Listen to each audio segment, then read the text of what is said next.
அடிக்கடி அடிக்கடி அடிக்கடி போராட்டம் பிரச்சனைன்னா அது எங்கன்னு சொன்னா கலவரத்தின் ஆவி. அது கலவரத்தை உண்டாக்குற ஆவி, எரிச்சலை உண்டாக்குற ஆவி, கோபத்தை உண்டாக்குற ஆவி. எங்கெல்லாம் ஒரு குடும்பத்துல சமாதானம் கெட்டு போகுதோ, எங்கெல்லாம் ஒரு குடும்பத்துல போராட்டம் தொடர்ந்து நடக்குதோ, அங்க தேவன் நின்று கிரியை செய்ய மாட்டார். தேவன் அங்க பக்கமலமா இருக்க மாட்டார். அதுக்கு எதிரிலே இருக்கிற சாத்தான் நம்ம செயல்படுவான். அப்ப என்ன பண்ணணும்? இந்த குடும்பத்தை நீங்க ஆராயணும். அதனாலதான் என்ன சொல்றது, நீதிமானுக்கு வர உபத்திரவானே. உங்க குடும்பத்தை நீங்க நீதிமானம் இருக்கிறீங்க விரும்புறீங்கன்னா, ஒரு போராட்டம் வருது, ஒரு பிரச்சனை வருதுன்னா அதை ஆராய பார்க்கணும்.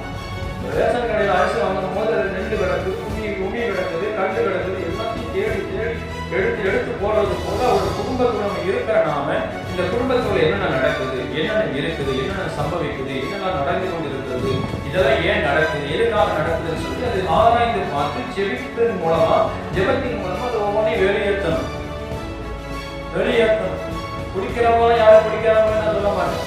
அவங்களுக்குள்ள இருக்கிற ஆவி குடிக்க வைக்குது. அவங்களுக்குள்ள பொய்யின் ஆவி, பொய் பேசிக்கிட்டே இருப்பாங்க சில பேர். அவன் பைபிள்ல வசனம், அவனுக்கு பிசாசுக்கு பொய்யன் என்று பேர் போட்டுருக்கு. ஒருத்தன் பொய் பேசிக்கிட்டு இருக்கிறான், ஒரு பிள்ளை அடிக்கடி பொய் பேசுதுன்னா அது பொய்யின் ஆவி.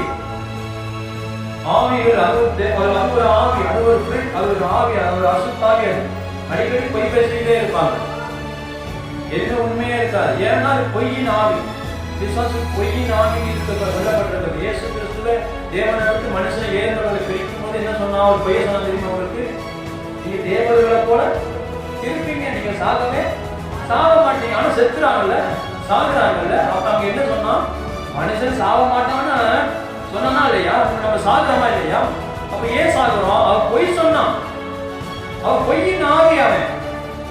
அப்ப அவனுக்கு இடம் கொடுக்க கூடாது. அதனால நீதிமன்றத்துக்கு வருகிற துன்பம் அநேகமா இருக்கும். யோசிக்கணும், நீங்க சிந்திக்கணும், ஏன் நம்ம வாழ்க்கையில் ஒரு துன்பம் வருது? பர்ஃபெக்ட், நீங்க நீதிமன்றம் இருக்கிறதுனால உங்களுக்கு துன்பம் வருது. நீங்க நீதிமன்றம் வாழணும், அதுதான் கடவுள் விரும்புகிறார். நீங்க பரிசுத்தமா இருக்கணுங்கிறதான் தேவன் விரும்புகிறார். நம்ம பாவம் செஞ்சு தேவனுக்கு பிரியமா இருக்க முடியாது, அக்கிரமம் செஞ்சு தேவனுக்கு பிரியமா இருக்க முடியாது, துன்மார்க்கமா இருந்து தேவனுக்கு நம்ம பிரியமா இருக்க முடியாது. நம்ம வாழ வேண்டிய வாழ்க்கை அவர் கொடுத்த வாழ்க்கை, அவருக்கு இஷ்டப்படிதான் நம்ம வாழணும்.